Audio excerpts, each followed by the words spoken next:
Hello everyone, good morning. কেমন আছেন সবাই? আশা করছি সকলেই ভালো আছেন, সুস্থ আছেন। আজকে আরও একটি নতুন ব্লগে আপনাদের অনেক অনেক স্বাগত। সোমবার সকাল এখন 9টা বাজে। সকালবেলা ঘুম থেকে উঠে লিপসাকে আর রানাইকে আগে পড়ানোটা কমপ্লিট করে নিয়েছি। যেহেতু আজকে আমার ফ্রেশ হতে অনেকটাই দেরি হয়ে গিয়েছিল, সেই জন্য একেবারেই স্নান সেরে নিয়েছি। তাছাড়া আজকে রান্নারও একটু চাপ আছে, তো বেলায় আমার আর স্নান করতে সময় হবে না, সেই জন্য একেবারেই স্নানটা সেরে নিয়েছি। এবার পুজোটা সেরে নেব বলে ফুল নিতে এসেছি। এসে দেখছি আজকে একটু মেঘলা মেঘলা ওয়েদার, হাওয়াটা খুব সুন্দর দিচ্ছে, কিন্তু রোদটা ভালো দিচ্ছে না।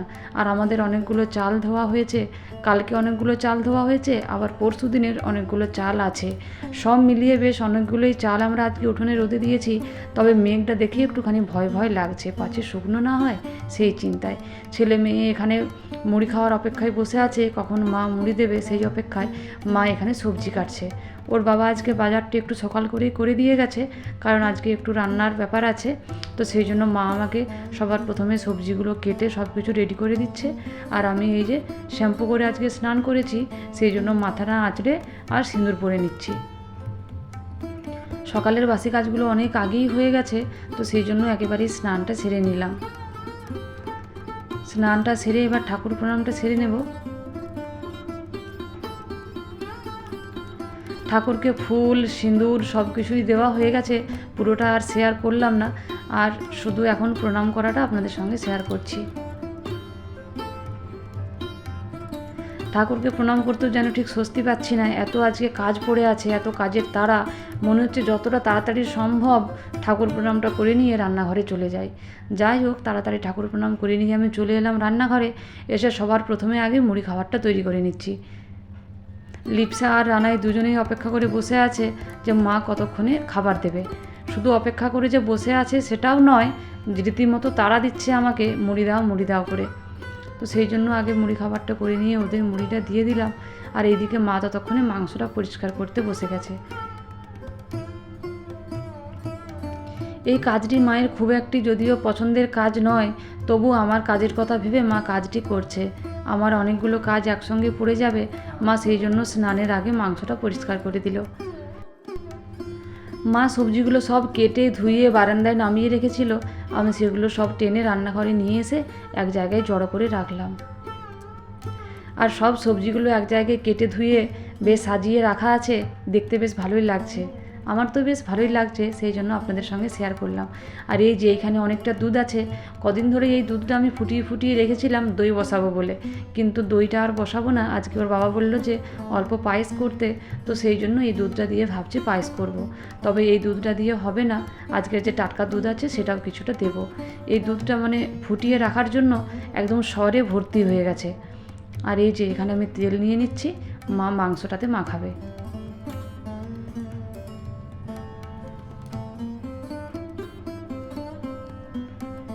এখানে এসে তেলটা দিয়ে দিলাম, 1 কাপ তেল দিলাম। আর হলুদ গুঁড়োও দিয়েছিলাম, তবে সেটা আর ভিডিও করা হয়নি। নুন নয়, হলুদ আর তেল মাখিয়ে মাংসটা ম্যারিনেশন করে রেখে দেওয়া হয়েছিল। এই যে এখানে দুধটা আমি সবার প্রথমে বাসি দুধটা দিয়ে দিলাম, যেটা ফুটিয়ে রাখা ছিল। ফুটিয়ে রাখার জন্য দুধের কালারটা এবং ঘনত্বটা পুরোপুরি চেঞ্জ হয়ে গেছে, কালারটা একটু লালচে লালচে হয়ে গেছে। আজকের যে টাটকা দুধটা ছিল সেটাও কিছুটা দিয়ে দিলাম। এবার দুধটা ফুটলেই চালটা ছেড়ে দেবো।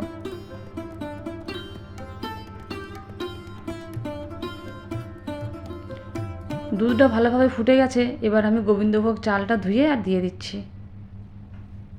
একদিকে পায়েসটা হোক, ততক্ষণে একদিকে আমি রান্নাটা বসিয়ে দেব। পায়েসটা হয়ে যাওয়ার পরে ভাত বসাবো। এই যে ম্যারিনেশন করা মাংসটা আমি রান্নাঘরে একটা থালার উপরে জল দিয়ে আর ঢাকা দিয়ে রাখলাম। থালার উপরে জল দিয়ে না রাখলে কিছুদিনই হলো খুব সে কালো কালো পিঁপড়েগুলো হয়ে যাচ্ছে। লাল পিঁপড়েগুলো লক্ষণগণ্ডি দিলে চলে যায়, কিন্তু কালো পিঁপড়েগুলো জল না দিলে যায় না। প্রথমবারের আলু ভাজাগুলো হয়ে গেছে, এবার আরও একবার দ্বিতীয়বারের জন্য আলু ভাজাগুলো কড়াইতে দিয়ে দেবো। এই যে দ্বিতীয়বারের আলু ভাজাগুলোও দিয়ে দিলাম, সেগুলোও কিছুক্ষণের মধ্যে হয়ে গেল। এই দিকে একবার করে করে পায়েসটাও দেখছি, আর ওই দিকে একবার করে করে রান্না করছি। আলু ভাজাগুলো হয়ে যাওয়ার পর এবার আমি পটল ভাজাগুলো দিয়ে দিচ্ছি। নুন হলুদ দিয়ে দিলাম পটলটাতে। আর প্রথমবারের পটল ভাজাগুলো হয়ে গেল। আর পটলটা আমি দুবারে ভেজেছি, তবে দুবার ভিডিও করা হয়নি, একবার একটা ভিডিও করে রেখেছিলাম, কিন্তু একবারেরটা আর করা হয়নি।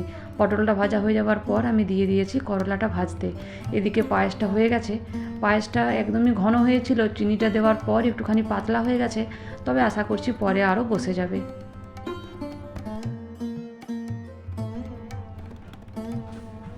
এই যে ভাজাভাজিগুলো সব কমপ্লিট হয়ে গেছে, এবার এদিকে ভাতটা বসিয়ে দিলাম। ওর বাবা তো সকালবেলা বাজার করে দিয়েই গেছে, তো কয়েকটা জিনিস আনানোর ছিল, সেই জন্য ছেলেকে একটুখানি দোকান পাঠিয়েছিলাম। এই যে সেই জিনিসগুলো নিয়ে চলে এসেছে।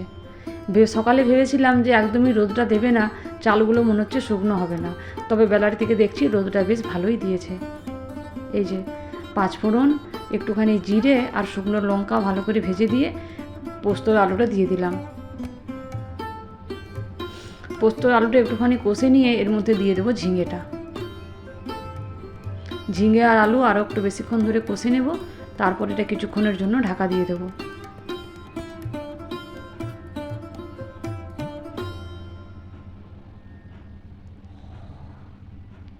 অল্প নুন দিয়ে দিলাম, তবে আলুটার মধ্যে নুনটা ভালো ঢুকবে, কারণ ঝিঙে আর আলু যতক্ষণে কষবো কষতে কষতে আলু একদম সেদ্ধ হয়ে যাবে, তো সেই জন্য নুনটা দিয়ে দিলাম। মিষ্টিগুলো সেই সকাল থেকে এনে রাখা ছিল, ছেলেকে এখন বললাম একটা জায়গায় ঢেলে দিতে, কারণ ফ্রিজে ঢুকিয়ে দেবো।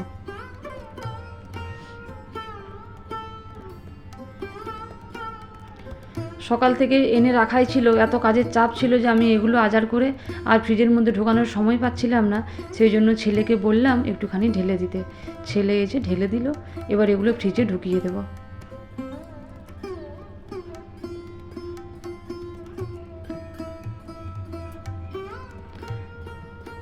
পোস্তটা ওই দিকের গ্যাসটাই করে দিয়েছি, ছোট মানে বড় ওভেনটাতে জল দিয়ে, আর এই দিকে ছোট ওভেনটাতে আমি এখন কামরাঙা নয়, রাঙা আলুর চাটনিটা বসিয়ে দিচ্ছি।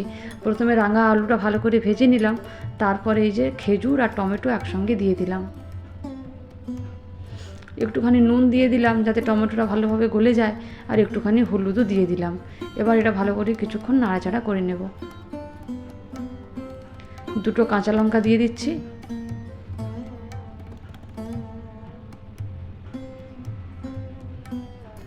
এই যে মিষ্টি আর দই দুটোই সকাল থেকে বাইরে পড়ে আছে, মিষ্টিটা ঢোকানো হয়ে গেছে, এবার দইটা গিয়ে ঢুকিয়ে দিয়ে আসি।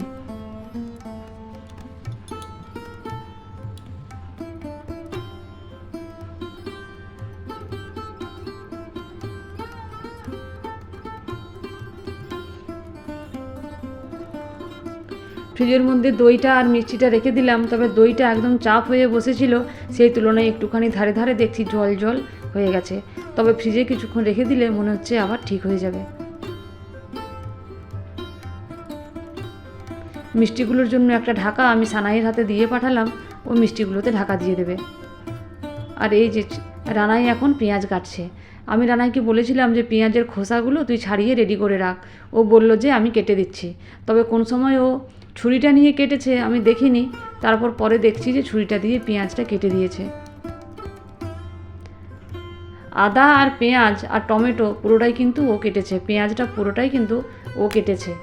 সেক্ষেত্রে আমার কিন্তু অনেকটাই উপকার হয়েছে, অতটা পেঁয়াজ পুরোটাই খোসা ছাড়িয়ে কেটে দিয়েছে, আর আদাটাও খোসা ছাড়িয়ে টুকরো টুকরো করে রেডি করে রেখেছিল, আর রসুনটা শুধুমাত্র আমি ছাড়িয়েছি।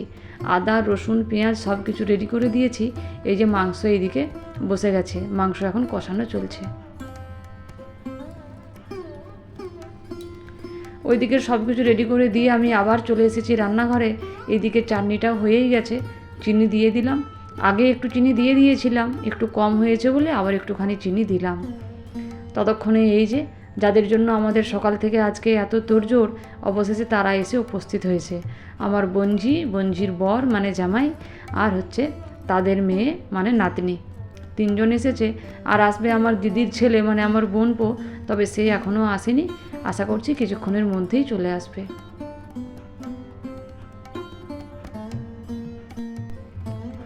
বঞ্জির মেয়েকে যত দেখছি তত আমার মেয়ের ছোটোবেলাটা মনে পড়ে যাচ্ছে।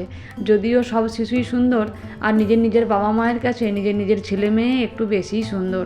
আমার মেয়েও ছোটোবেলায় এরকম ছিল, ফর্সা টুকটুকে, আর মুখটা ছিল খুব বড়, আর কপালে একটা বড় করে চাঁদা মামার মতো কাজলের টিপ পরিয়ে দিতাম, খুব সুন্দর লাগতো মুখটা দেখতে। সেটাই এখন এই পুচকিটাকে যখন খেলতে দেখছি আমার মেয়ের কথাই এখন বারে বারে মনে পড়ে যাচ্ছে। ওর বাবার দোকানের ভোডাফোনের একটা লাল রঙের এরকম ছিল, অনেক দিনের পুরনো এইগুলো, তবু ছিল বাড়িতে আর কি। তো সেটা নিয়েই এখন পুচকিটা খেলছে। সবাইকার মুখের দিকে তাকাচ্ছে আর মাঝে মাঝে একবার করে কান্না।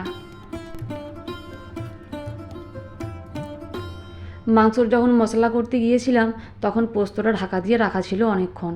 তারপর যখন আমার এই দিকের কাজগুলো হয়ে গেল তখন আবার পোস্তটা বেটে নিয়ে পোস্ত রান্নাটা কমপ্লিট করে নিলাম। রান্নাগুলো এখানে ওখানে হয়েছিল, সমস্ত রান্নাগুলো এক জায়গায় জড়ো করে দিয়েছি। এবার ভাতটা বেড়ে নেব, শুধু ওর মাংসটা হওয়ার অপেক্ষায় আছি। এই যে মাংসের ঝোল এদিকে ফুটে গেছে, তবে এবারে আর প্রেসার কুকারে দেওয়া হয়নি, বললো যে কড়াইতেই হয়ে যাবে। তো সেই জন্য কড়াইতে এখন মাংসটা আস্তে আস্তে ফুটছে। ওইদিকে মাংসটা হতে হতে আমি ভাবলাম যে পাঁপড়টা ভেজে রেডি করে রাখি, কারণ একদিকে খাবার দেবো আর একদিকে পাঁপড় ভাজবো, তখন আবার খাবার দিতে অসুবিধে হবে, কে কী নেবে না নেবে তখন আর কিছুই দেখতে পারবো না। সেই জন্য পাঁপড়টা ভেজে নিয়ে আমি একটা হাঁড়ির মধ্যে ঢাকা দিয়ে রেখে দিচ্ছি।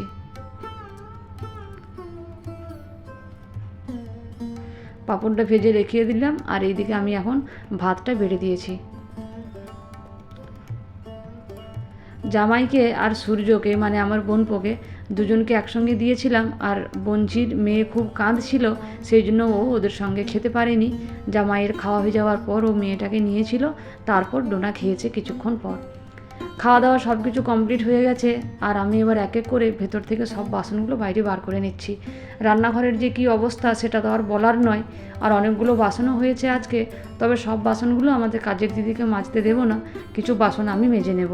যে বাসনগুলো বিশেষ করে রাখা বাসনগুলো মানে যেগুলো এক্সট্রা রাখা থাকে আর কি, সেইগুলো আমি মেজে নেব, কারণ যে আমাদের বাসন ধোয় সে বালি দিয়ে সব বাসনগুলো মেজে দাগ করে দেবে।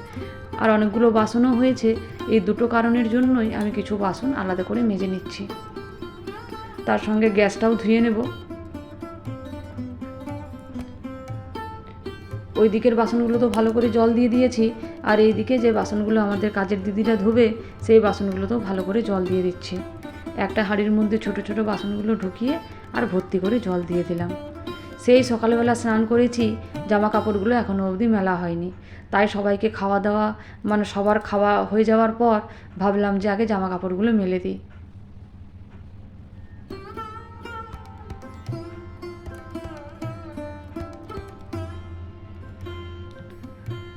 জামা কাপড়গুলো এখন মেলে দিচ্ছি। আর রান্নাঘরের যে কী অবস্থা হয়ে আছে সেটা মানে বলার নয়, একদম মানে অগোছালো হয়ে আছে রান্নাঘরটা। গ্যাস ধুতে হবে, রান্নাঘর ধুতে হবে, আবার সিঙ্কে কিছু বাসনও আছে যেগুলো বাইরে আর বার করলাম না, সেগুলোও ধুতে হবে। এই যে এখন বাইরের বাসনগুলো ধুয়ে নিচ্ছি। বাইরের বাসনগুলো ধোয়া হয়ে যাওয়ার পর রান্নাঘরের বাসনগুলোও ধুয়ে নিয়েছিলাম।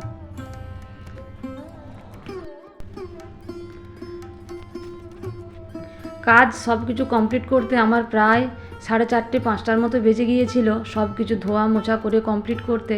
তারপর একটুখানি বাইরের দিকে ঘুরতে গিয়েছিলাম ছেলে মেয়ে আর আমি।